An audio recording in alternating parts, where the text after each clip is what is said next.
Stephen invited my wife and I to dinner.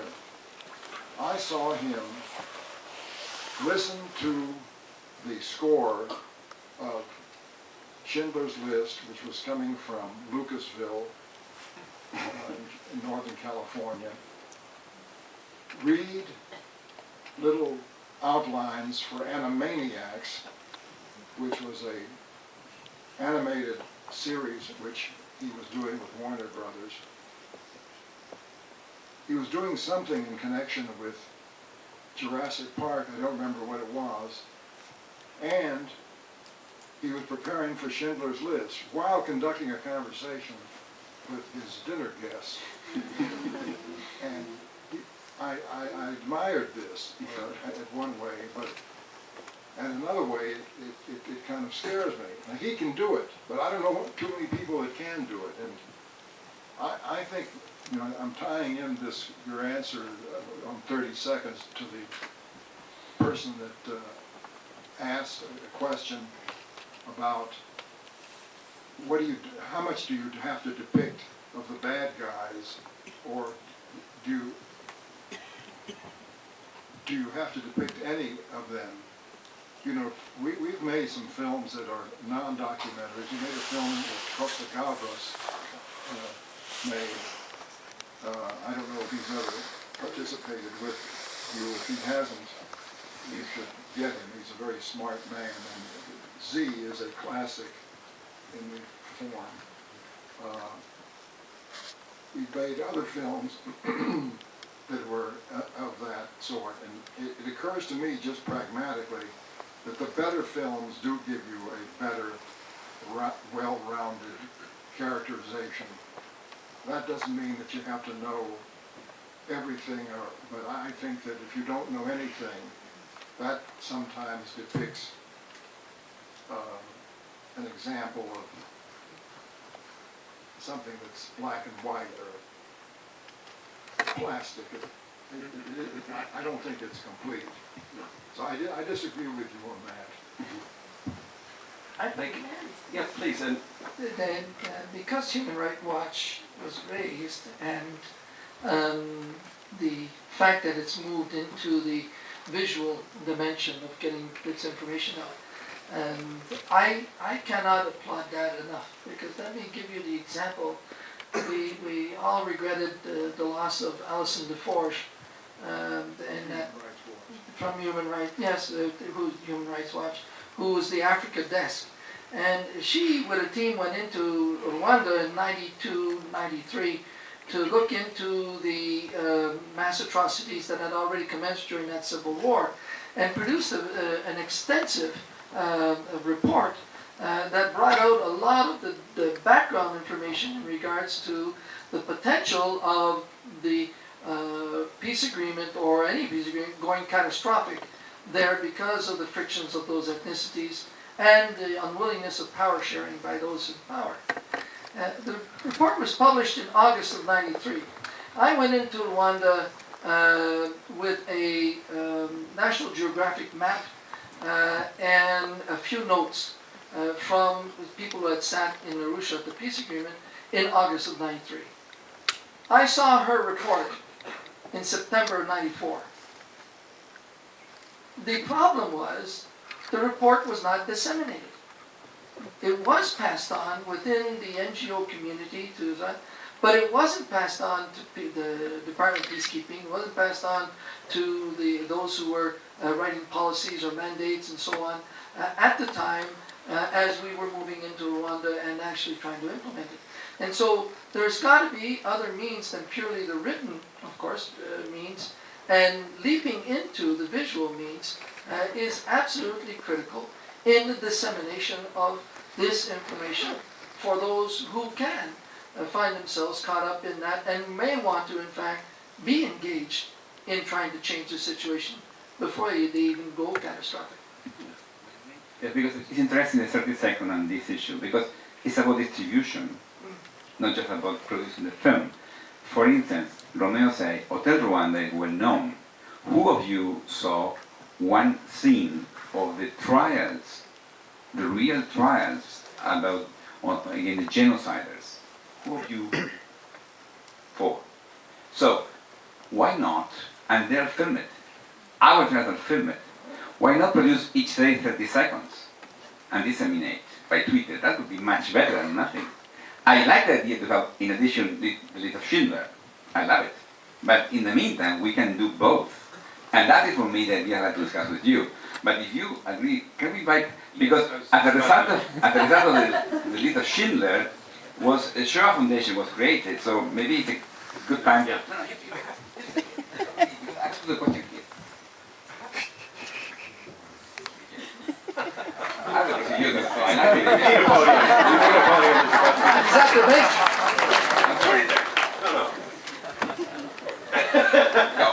Can you explain to us what is the Shoah Foundation? So I guess my question would be, whose story is this? You know, we're talking about retelling. But what right do we actually have to tell this story? I've spent 20 years, most of my time, close to the issues of genocide and Holocaust survivors. And I've listened to many. And we've been talking about 30 seconds. In the Shoah Foundation Institute archive, 105,000 hours. And not a single moment of that is wasted, because each one of those 52,000 people crammed into 2.5 hours the 3 months, the 1 year, the 12 years, in some cases the 18 years that changed their lives forever. And they think about every single word, and you can't segment it, because their life is in that 2.5 hours. And what right do I have to remix that? I want to play just a 1 minute, we'll double the time, a 1 minute clip from a gentleman called Venust, a recent addition to the Shoah Foundation Institute archive, which might just illustrate the point. This is Venust Karasimba, if we've got the clip. We should have it, yeah.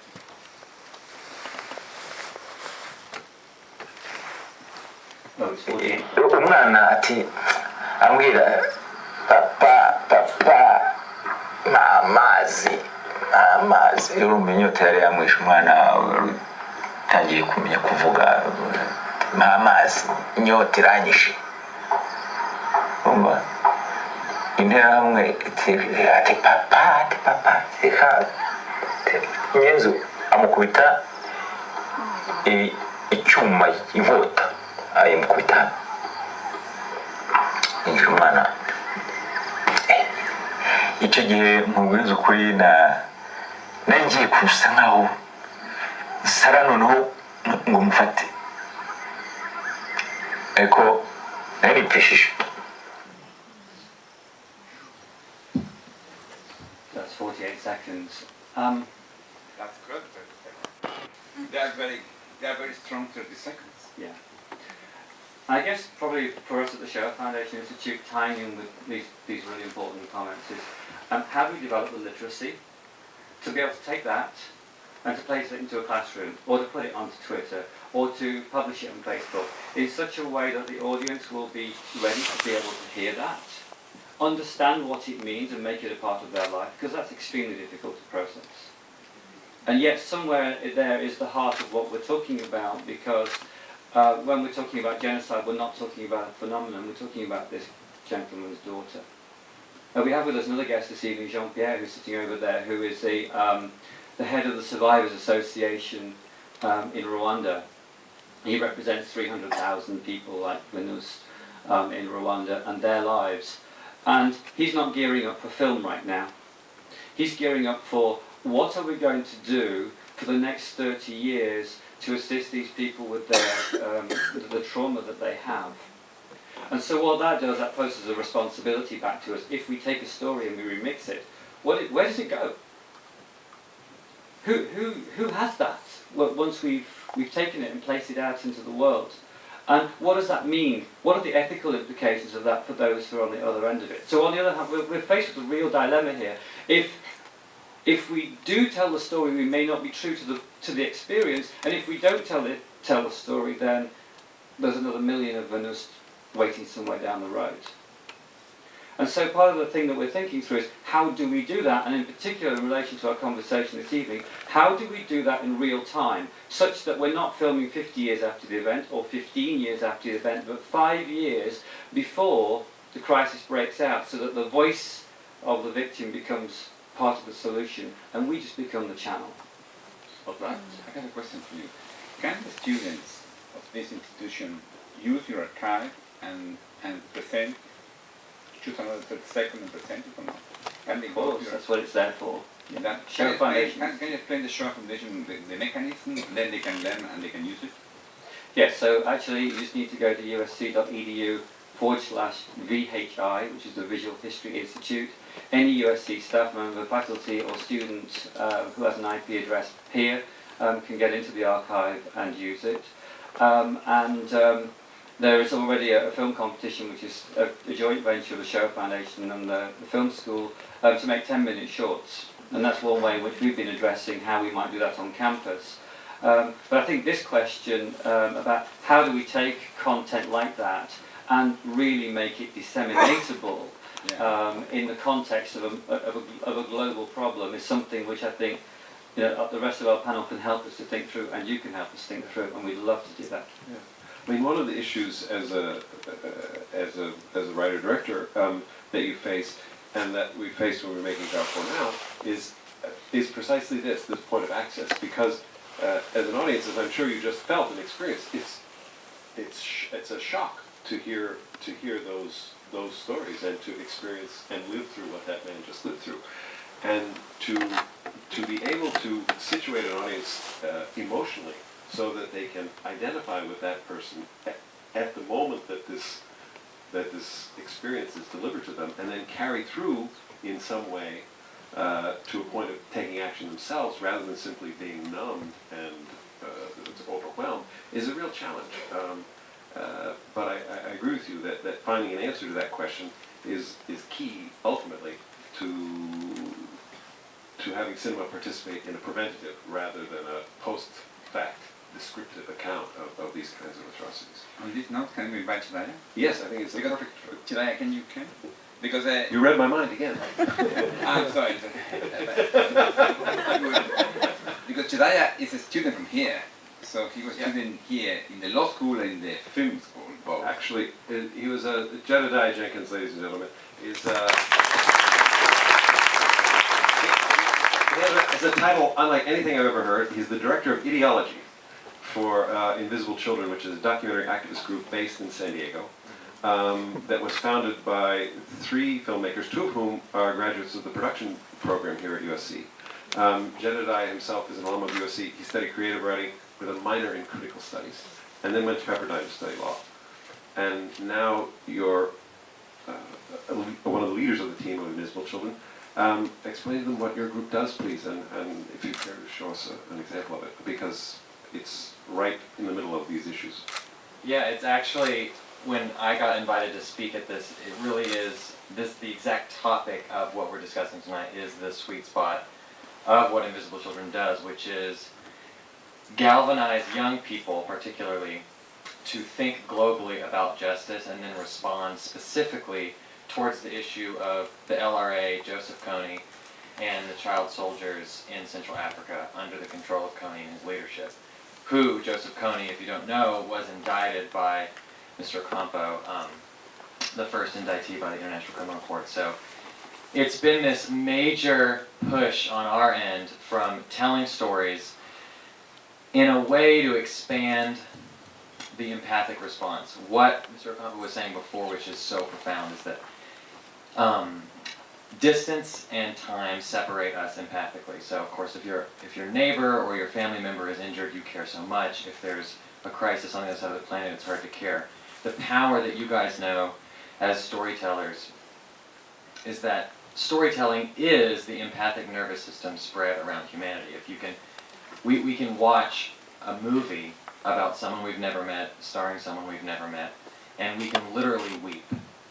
And that is what we have done, but kind of turned it on its head in the sense where grief and guilt response from watching cinema is a certain instigator, certainly of emotion, But then to drive someone to action, a lot of times guilt and anger can only drive you so far, and then you grow tired of being miserable all the time.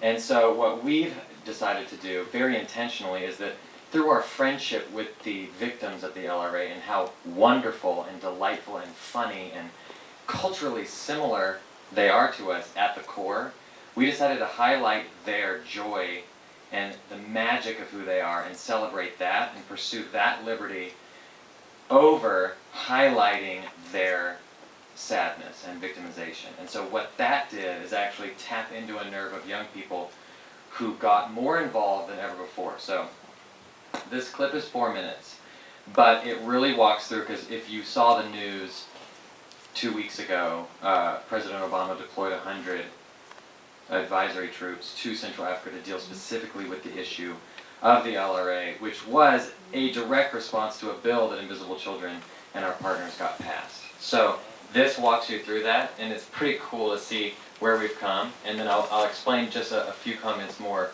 the nature and the ideology behind why we make podcasts and things like this to really get the story out. So you can play that video now.